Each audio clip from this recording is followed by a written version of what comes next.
심현수 호남대 교수님, 김기용 광주연남 매니페스토 실천본부장님을 모셨습니다. 내년은 중요한 정치 일정이 있습니다. 바로 4월 13일에 치러지는 제20대 국회의원 총선거인데요. 이에 광주매일신문은 총선과 지방정치의 미래를 전망해 보고자 이 자리를 마련했습니다. 먼저 대한민국 정치사에서 이번 총선은 어떤 의미를 갖고 있는지.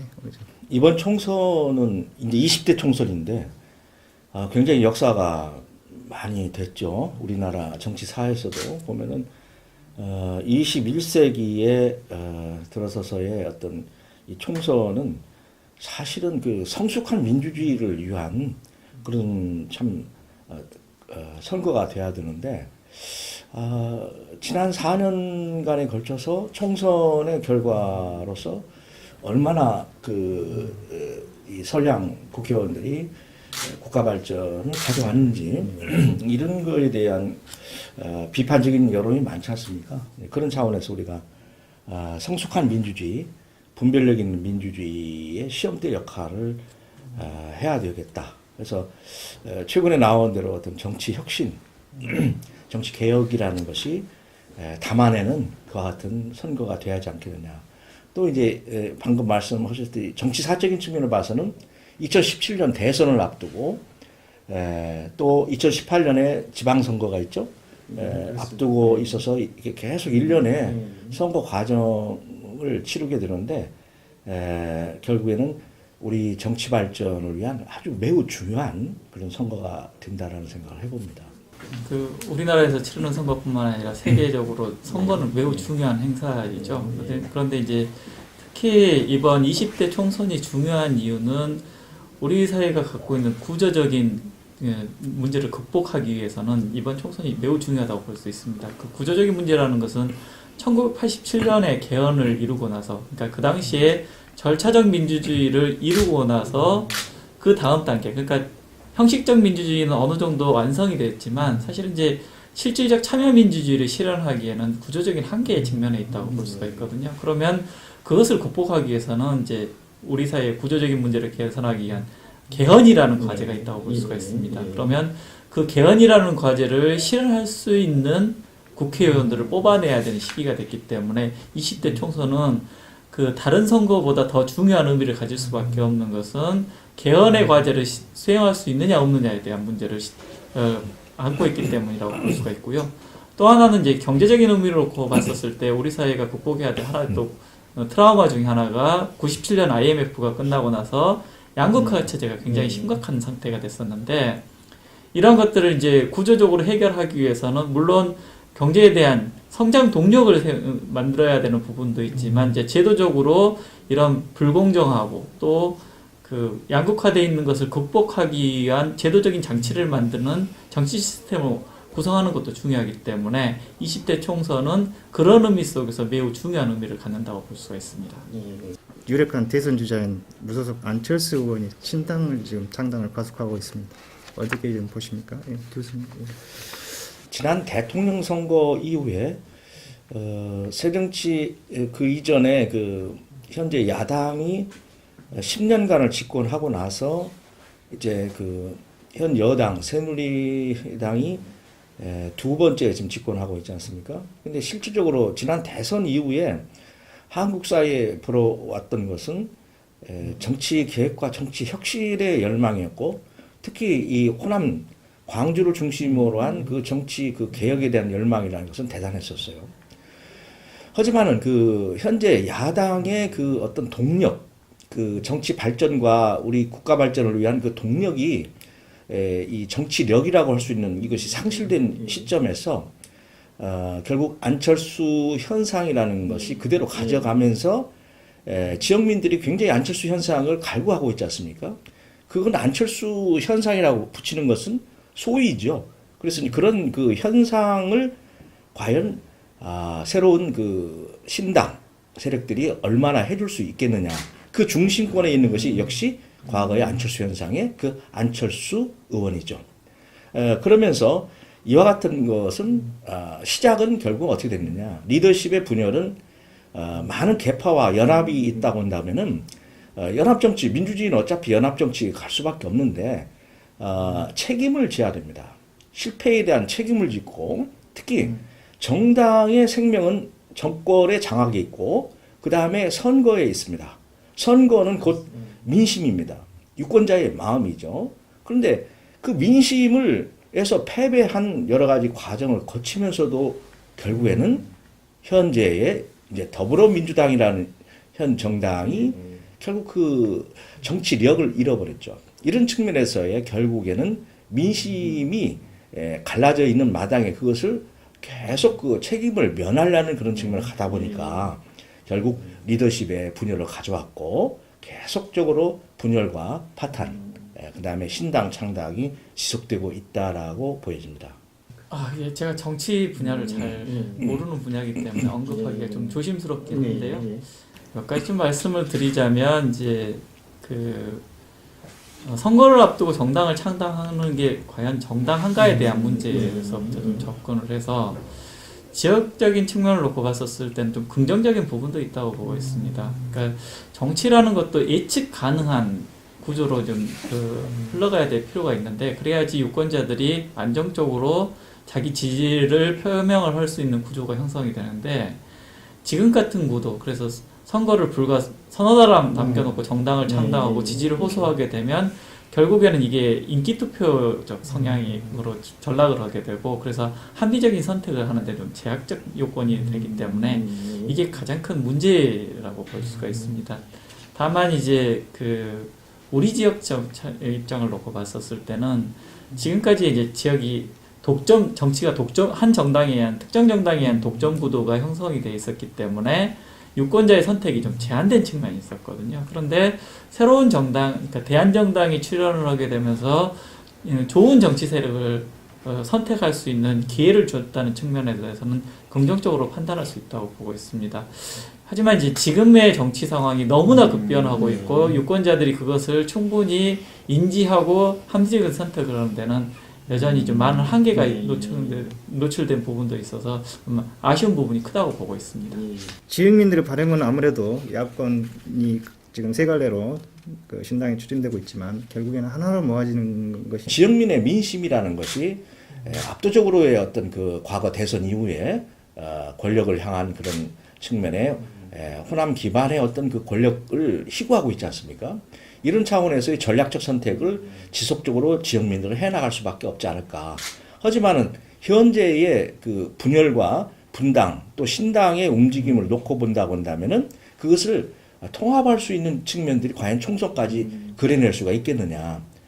정당은 아시다시피 우리나라는 정책 기반이 좀 약하긴 하지만은 분명한 것이 정책 정강과 당원 당규에 있어서 표방하는 이념이거든요. 어느 정도 우리 호남이라는 지역주의를 떠나서도 우리 지역에 대한 역사적인 정치사적인 측면을 봐서는 결국에는 발전과 성장의 불균형이라는 논리, 그 다음에 지방 분권이라든지 그 다음에 이런 차원에서의 분배의 논리라든지 이런 것이 중심된 맥이 있거든요. 그러다 보니까 이념적으로 봐서 중도의 어떤 약간 좌측인 진보적인 그런 이념적 컬러가 지역에서는 압도적으로 나왔지 않습니까?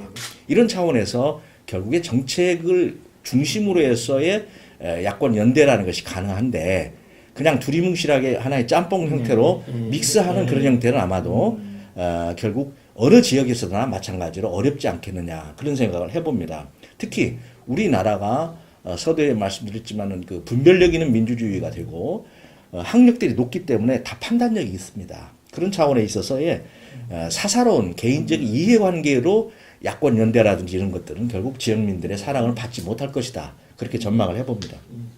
그 다양한 정당들이 창당되는 것은 앞서서 말씀드렸던 것처럼 유권자들에게 새로운 대한정당으로서 인정받아서 선택될 수 있는 지점에 대해서는 긍정적으로 바라볼 수 있지만 이분들이 항상 했던 말씀 중에서 이제 호남정치 복원이라는 말씀을 자주 하시는데 과연 호남정치가 복원될 수 있겠느냐에 대한 구조적인 회의, 근본적인 회의가 있다고 볼 수 있습니다. 왜냐하면 이제 정치력의 복원이라는 것은 사실은 지역민들의 요구를 안정적으로 수렴을 해서 어떤 집약을 해서 자기의 목소리를 표출할 수 있는 구조를 만들어내야 되는데 지금의 지역의 여론 자체는 새로운 정당들이 출현하면서 분열적인 모습을 보여왔거든요. 그렇게 됨으로써 전국 구도적인 측면을 놓고 봤었을 때 호남이 과연 정치력을 확보할 수 있을 것인지에 대한 회의적인 반응들이 좀 커진다고 볼 수가 있습니다. 따라서 이러한 부분들에 대해서 좀 제대로 된 대안들을 좀 제시하는 태도가 좀 필요하다고 볼 수가 있는데, 사실은 이제 정당 창당하는 것만으로도 좀 복잡한 상황이기 때문에 자기의 분명한 모습을 보이는데 자기 컨텐츠를 확보하는 데는 구조적인 한계가 있을 수밖에 없다고 볼 수가 있습니다. 따라서 이제 이러한 부분들을 이제 긍정적인 부분들을 극대화시키고 또 이제 부정적인 부분들을 최소화시킬 수 있는 좀 방안들이 좀 나와야 되는데, 아직까지 이제 그런 부분들이 제대로 좀 제시되고 있지 않은 점은 아쉬운 부분이라고 보고 있습니다. 그 신당이 지금 뜨고 있고 앞서 말씀드렸지만 이제 더민주당과 문재인 대표 지지세는 계속 지금 추락하는 중입니다. 야권의 심장부 호남에서 이 추락의 원인은 어디에 있다고 좀 진단을 좀 해볼 수 있을까요? 예, 보면 그 한마디로 유권자들의 마음과 호흡을 같이 하지 않았기 때문에 그렇다라는 생각이 들고요. 근데 지역 유권자들이 오랫동안에 어떤 전략적 선택을 해왔어요. 김대중 전 대통령께서도 호남 지역에 참 그 출중의 그 정치인인데 그분 이후에 인물이 없는데, 그 당시에 김대중 대통령도 결국 연합을 통해서 김종필 씨와 연합을 통해서 이게 가능했었습니다. 그래서 실질적으로 그런 연합의 정치의 산물이고, 현재의 그 더불어민주당도 하나의 연합 정치의 산물인데 다 나가버리지 않습니까? 뭔가 이제 나가는 이유가 저는 이제 이념의 생각과 가치의 정치의 방향의 차이에 있다고 보여집니다. 하지만은 이런 그 대선 이후의 그 과정에서 지난 대선 이후의 과정을 보면은 결국 그 지역민들이나 이렇게 유권자들이 생각해 볼 때 결국에는 이권 다툼이 아니었느냐, 그다음에 지역 민심 정치 혁신하고, 그다음에 우리나라의 한국 정치의 주도권을 찾는 데 있어서의 야당이 그런 역할을 해줘야 된다는 생각을 해왔는데 거기로부터 계속 멀어져 왔죠. 이것이 결국에는 현재의 더불어민주당의 추락의 원인이 아닌가, 뭐 그런 생각을 해봅니다. 민주당의 더불어민주당의 추락뿐만 아니라 사실은 새누리당도 권력 구조는 굉장히 취약한 구조를 갖고 있는데요. 그 이유는 사실은 이렇게 우리나라의 정치 생태계가 제대로 구축이 돼 있지 않기 때문이라고 볼 수가 있습니다. 특정 지역의 과도한 지지를 통해서 정당을 운영을 해왔었기 때문에 정치 생태계가 제대로 구축이 돼 있지 않는데, 다만 좀 더 진보적인 지역을 기반으로 했었던 더불어민주당 같은 경우에는 권력 구조가 더 취약될 수밖에 없었던 게 새로운 컨텐츠를 보여줄 수가 없었기 때문에 나타난 현상이라고 보고 있거든요. 풀뿌리에서부터 성장해 놓은 형태의 정당이 아니라 구호만 있는 정당으로 계속적으로 운영이 되었었기 때문에 결국에는 이제 동원 정치라는 것이 우리나라에 특히 이제 대통령을 정점으로 한 권력 구조를 형성해 있기 때문에 이 상태 속에서는 더 이상 그 지역민들에게 설득할 수 있는 구조가 만들어지지 않았던 거죠. 그래서 이제 민주당이 몰락을 할 수밖에 없었는데, 이제 그걸 극복하기 위해서는 이제 아래로부터 당원을 조직을 해내고 또 이제 미래 비전을 통해서 이제 그 대통령 권력이라든지 이런 것들을 찾아올 수 있다는 것들을 보여주지 않는다면 계속적으로 좀 어려움을 겪게 되지 않을까, 그렇게 보고 있습니다. 좀 화제를 바꿔보도록 하겠습니다. 총선 판세와 더불어서 지역민이 원하는 참 후보들 기준에 한번 들어보도록 하겠습니다. 제가 하는 이제 업무적 특성상 사실은 약속을 지킬 수 있는 후보여야 한다고 보고 있습니다. 그러니까 정치적 공약은 공적인 약속이기 때문에 반드시 지켜져야 되는데, 실제로 이제 그 매니페스토 실천본부가 국회의원들 대상으로 조사해서 공약 이행률을 평가를 하자면 가장 잘하는 지역이 부산, 경남 그리고 광주 지역인데 거기가 50%가 되지 않습니다. 공약 이행률 자체가요. 전남 같은 경우는 공약 이행률이 20%가 되지 않습니다. 즉 자신이 약속한 공약 자체를 지킬 수 없는 선량들을 뽑아놓고 있기 때문에 정치 효용감이 당연히 떨어질 수밖에 없고, 정당도 마찬가지로 여기에 대해서 책임을 지지 않거든요. 그래서 우리의 정치인들이나 정당은 책임지지 않는 모습을 보여왔었기 때문에 사실은 이제 그 유권자들로부터 좀 멀어진 경향이 있다고 볼 수가 있는데, 20대 총선에 출마를 하시는 유권자나 정당은 자신이 약속한 것을 이행할 수 있도록 하는 최선의 노력을 해야 되고 그것들이 반드시 실현이 돼서 그 이후에 평가를 통해서 다시 선택되는 과정을 좀 거쳤으면 하는 바람이 있습니다. 그렇다면 참 공약은 어떤 것인지 좀 궁금합니다. 후보 때는 진짜 거창하게 나열만 했지 당선 이후에는 남몰라라 하는 후보들이 참 많았던 게 현실입니다. 예, 앞서서 말씀드렸다시피 공약 이행률은 그 50%에도 미치지 못하고 또 실제로 이제 거대 담론에 대한 공약들은 거의 지켜지지 않습니다. 그러니까 지금 19대 지금 총선에 지금 현역 국회의원들이 공약 이행을 위해서 필요한 돈이 한 655조 정도 됩니다. 그런데 아시다시피 내년 우리나라 1년 예산이 한 368조 정도 되기 때문에 지금의 국회의원들은 자기 공약을 지킬 수 있는 능력이 없는 상태고, 그러니까 국회의원 1인당 한 2조 한 6천억 정도의 돈이 필요한데 그런 것들을 실현할 수 있는 재원 자체가 없고, 사실은 국회의원들은 그 대변기관이기 때문에 실행기관이라고 할 수가 없습니다. 그래서 예산 자체를 만들 수 있는 구조도 없습니다. 그렇기 때문에 당연히 이제 이 약속은 좀 안 지켜질 수밖에 없는데요. 이 후보들이 사실은 이제 지금까지는 이제 대통령이나 단체장들한테는 공약 가계부 형태로 어느 정도의 예산이 필요하고 어떻게 조달할 것인지에 대한 대안들을 요청을 해왔었는데, 국회의원이나 지방의원들 같이 이런 대변형 기관들에 대해서는 아직까지 요구를 하지 않는데, 앞으로는 국회의원들도 이제 이런 공약들을 제시할 때 이런 예산에 대한 계획까지도 함께 제시를 해서 반드시 실현이 될 수 있도록 하는 후보에 선택할 수 있도록 뭐 제도적인 변화가 좀 있어야 된다고 보고 있습니다. 공약 이거 매니페스토 약속 이거 참 대단히 중요합니다.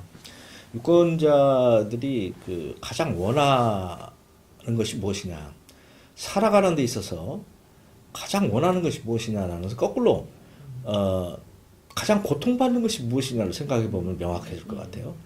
행복이 무엇이냐라는 것이 잘 그려지지 않는다면 불행이 무엇인지를 생각하면 더 명확해지고, 우리가 어려울 때 같이 동거동락을 하는 경우가 어려운 사람들의 심정을 도와주고 하는 것이 가장 중요하지 않습니까? 친구도 어려울 때인데 간단합니다. 고통받는 것이 무엇인지 그것을 잘 정리하고 우리 지역민과 국민들이 그 고통받는 것이 무엇인지, 그러면 이걸 해결해주면 행복해지거든요.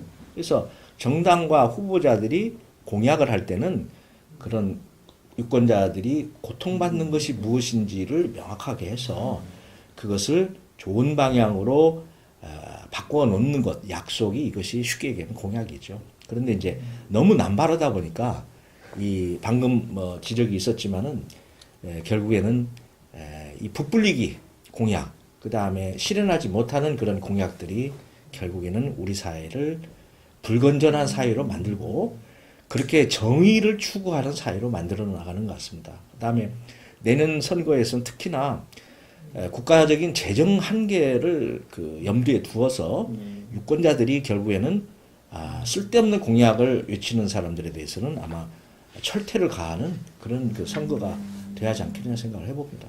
비슷한 얘기일 수 있지만 진정한 일꾼을 꼭 잘 저희가 가려서 국회로 밀어야 될 것 같은데 어떻게 좀 그 후보들을 저희가 가려낼 수 있을까요? 방법론적으로 좀 다른 나라 좀 사례를 잠깐 말씀드리자면 영국 같은 경우에 선거 6개월 이전에 결정이 되는 게 한 3가지 정도가 있습니다. 하나는 이제 후보자가 지명이 되고요. 그리고 이제 선거구가 획정이 됩니다. 그리고 선거 정책 공약집이 나오게 되는데, 이게 이제 그 후보자를만 우선 먼저 말씀을 드리자면 6개월 이전에 후보자를 지명을 하게 되면 어떤 장점이 있게 되냐면, 사실은 이제 도덕적으로 문제가 있거나 컨텐츠가 없는 후보는 사실 견뎌내기를 어렵습니다. 그렇기 때문에 그 유권자들은 최종적인 선택만 하게 되고 1차로 정당이 후보자를 검증할 수 있는 체계를 만들고요. 그 다음으로는 이제 언론과 시민사회에 의해서 2차적으로 검증이 되고 유권자가 선택을 하기 때문에 좋은 정치인이 선택될 수 있는 구조가 형성이 되어 있는 거죠. 그런데 우리는 이제 선거 등록 하루 남겨놓고도 후보자를 공천하는 구조가 되어 있기 때문에 유권자들한테 선택을 강요하는 구조가 되는 거죠. 만약에 좋은 정치를 실현하기 위해서는 그러니까 정당에서 사실은 사람을 키워내는 것도 제대로 하지 않는다는 게 6개월 이전에 후보자를 지명을 하려면 최소한 1년 전에는 그 사람을 훈련을 시켜서 정당에 대한 입장을 대변할 수 있도록 하는 구조가 되는데 우리는 사실은 이제 이미 갖춰져 있는 사람을 필요에 따라서 동원되는 구조가 형성이 되어 있기 때문에 여기에 대해서 정당이 어떤 책임도 지지 않는 형태가 됩니다. 그래서 좋은 후보자가 선택이 되지 않는 측면이 있거든요. 따라서 정당이 좋은 후보자를 선택하기 위해서는 조기에 공천을 해서 이 사람을 키워낼 수 있도록 하는 노력들이 좀 필요하다고 볼 수가 있고요. 앞서서 말씀드렸던 것처럼 그 선거구 획정도 마찬가지입니다. 지금 선거를 4개월도 남겨놓지 않는 상태 속에서 선거구 획정이 되지 않는데 그러면 정당이 그 어떤 지역을 어떤 후보자가 어떻게 노력을 해서 무엇을 고칠 것인가에 대해서 아무런 대안이 없이 선거를 치르게 됩니다. 그렇기 때문에 좋은 정책이 나올 수가 없게 되는 거거든요. 이게 가장 중요한 지점 중에 하나는 이 선거 공약 6개월 이전에 매니페스토, 즉 정책 공약집으로 발표한다는 지점도 매우 중요하다고 볼 수가 있는데 그 영국 같은 경우에는 개별 의원들한테는 공약을 발표를 못 하게 돼 있습니다. 정당만 공약을 발표를 하게 돼 있는데 그렇기 때문에 정당이 연대해서 책임을 질 수 있는 구조가 형성이 되어 있는데요. 우리는 그 유권자들이 요구하는 공약을 다 발표를 합니다. 그러니까 사실은 후보자만 거짓말쟁이가 되는 게 아니라 유권자들도 여기에 편승을 하게 되는 거거든요. 그래서 자기 이해관계를 관철시킬 후보를 당연히 선택할 수밖에 없다고 하지만 그럼에도 불구하고 앞서서 말씀드렸던 것처럼 막대한 예산이 소요될 수 있는 사업에 대해서 아무런 책임도 지지 않거든요. 그래서 저희가 분석하기로는 많은 공약을 발표했던 분들이 대부분 또 그 공약들을 실현하지 못했던 사례가 발표될 수밖에 없었던 것은 유권자들의 민원이 곧 공약이 되는. 근데 민원의 나열이 공약은 아니거든요. 그 사회가 어떤 방향으로 나가야 될 것인지에 대한 방향성의 제시가 공약이 돼야 되기 때문에 이러한 지점에 대해서 극복을 해내기 위해서는 사실은 이제 제도적인 개선들과 함께 유권자들 그리고 후보자들의 그 약속을 지키는 문화 자체가 매우 중요하다고 볼 수가 있습니다. 예, 유권자들의 의식이 높아져야 된다는 생각을 해봅니다. 예, 우리 그 수준은 그 정치적 판단 능력과 지적 수준은 높아졌는데 그 습관적으로 투표하는 그런 행태보다는 소위 투자를 좀 해주셔야 되겠다는 생각을 해봅니다. 유권자들이. 그래서 후보자와 정당들이 내세우는 그 공약, 특히 이제 내년 이제 올해 이제 총선에 있어서는 실질적으로 굉장히 그 다당제적인 그런 분위기로 간다 하면은 정책 그 중앙 정당적인 측면의 그 공약이라는 것이 총선에서는 필요하거든요. 개별 국회의원들이 지역에 대한 그 공약 사항보다 결국 중앙의 그 정당적인 차원에서 그런 측면으로 지향돼야 되는 것이 아닌가. 그런 차원에서 최소한도로 유권자들은 자신들이 선호하는 그런 정당의 공약사항에 대해서 눈여겨보면서 좀 투자를 해주셔야 돼요. 시간과 노력을 좀 해주셔야겠다는 생각을 해봅니다. 그래서 공약이 우리들에 대한 약속, 유권자들에 대한 약속이 얼마만큼 진정성이 있고 실현 가능성이 있는지, 그 다음에 이것이 과연 나의 고통을 해결해 줄 수 있는 좋은 그런 공약사항인지 이 점에 대해서 좀 투자를 해 주셔야겠다는 생각을 해봅니다. 이 지역은 그 야당의 텃밭이라고도 불리웠습니다. 그만큼 정당의 공천을 받으면 당선된다는 그런 지역구도가 만들어져 있는데요. 이 정당 정치 폐해 중에 하나라는 지역도 있습니다. 이에 관련해서 무소속이 지금 최근 몇 년간 강세를 좀 나타내고 있습니까? 지역 기반의 정당이 정권을 10년간을 가졌고 그것을 더 지켜낼 수 있는 그런 그 능력이 없어서 결국에는 이제 정권을 뺏겼죠. 그래서 벌써 두 번째 이제 몇 년 안 남았습니다만은 자 이런 차원에 있어서의 결국에는 다양한 그 이렇게 지역민들의 전통적인 그 야당으로서의 그 경향, 여당도 맛봤지만은 이런 거를 중심적으로 끌어갈 수 있는 정치적인 그 통합력이 미흡하지 않는가, 현재로 봐서는. 그래서 결국 신당의 출연을 통해서 그것을 기대하고자 하는데 결국에는 모든 정파, 정당들의 근간은 책임에 있어야 됩니다. 책임. 10년의 정권을 가졌을 때 책임 있게 하지 못했기 때문에 정권을 뺏겼어요. 다시 그 정권을 다 내년 올해 총선이 아니라 대선에서 만약에 이것을 흡사해 본다면은 결국에는 책임을 다하는 그런 정당과 신당들이 돼야지 않겠느냐 그런 생각을 해봅니다. 대의민주주의 체제 속에서 정당이라는 게 갖고 있는 기능은 매우 중요하다고 볼 수가 있어요. 자기 자신이 표현하고자 하는, 그러니까 대변하고자 하는 계층이라든지 아니면 대상을 상대로 해서 정치적인 내용들을 집약을 해서 표출하는 게 정당의 모습이어야 되는데, 지금까지 우리 정당들, 그러니까 지금 이제 그 거대 보수 정당인 그 새누리당이나 새정치연합 같은 경우에는 정치 자영업자들의 집합소 정도 수준의 형태로 운영이 되고 있거든요. 그래서 항상 계파가 만들어지고 자기 이해관계가 달라지면 언제든지 이제 밖으로 뛰쳐나갈 수밖에 없는 구조가 형성이 되어 있는데, 그러니까 정당이 좀 건강하지 못하게 성장을 해왔기 때문에 그 새로운 대한 세력들을 갈구를 하는 것들이 유권자들의 심리였다고 볼 수가 있습니다. 그런데 그렇다고 하더라도 선택되어지는 데는 한계가 있다고 볼 수가 있거든요. 왜냐하면 정당은 이제 국고보조금이라든지 이런 다양한 제도적인 지원을 받고 있기 때문에 그것을 무소속이나 아니면 소수의 정당이 극복하는 데는 구조적인 한계가 있을 수밖에 없었거든요. 따라서 이제 현재 무소속의 약진은 굉장히 그 일부에 나타난 좀 경향일 개연성이 좀 크고, 선거에 직면하게 됐었을 때는 이러한 정당들이 과연 제대로 대응할 수 있는 것인가에 대해서는 좀 회의적이긴 합니다.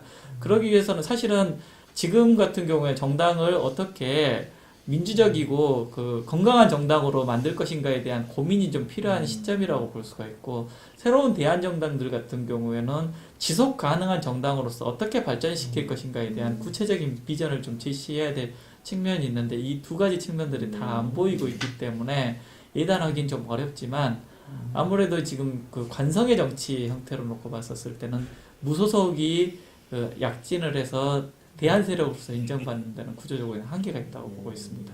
성숙해진 사회 분위기에도 선거 과정에서 참 나쁜 후보들, 나쁜 정치인이 걸러지지 않는다는 한계가 좀 있습니다.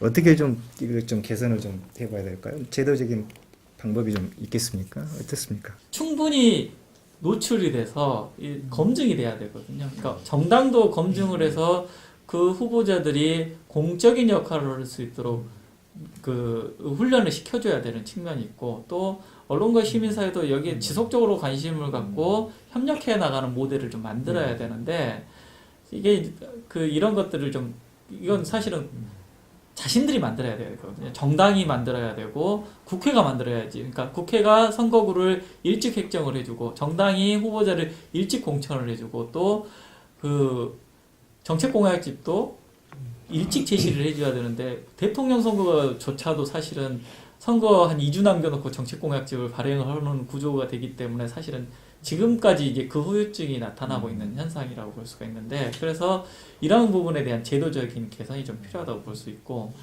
그 이제 그러면 이제 사전에 이런 노력들을 해야 한다면 사후적으로 이것을 보완할 수 있는 제도도 좀 완성을 해야 될 필요가 있다고 볼 수가 있는데, 그게 이제 지금 지방자치제에서는 이제 주민소환제라는 형태로 운영이 되고 있는데, 이걸 좀 더 확대해서 국회의원들한테도 이게 좀 적용이 돼야 될 필요가 있다고 볼 수 있습니다.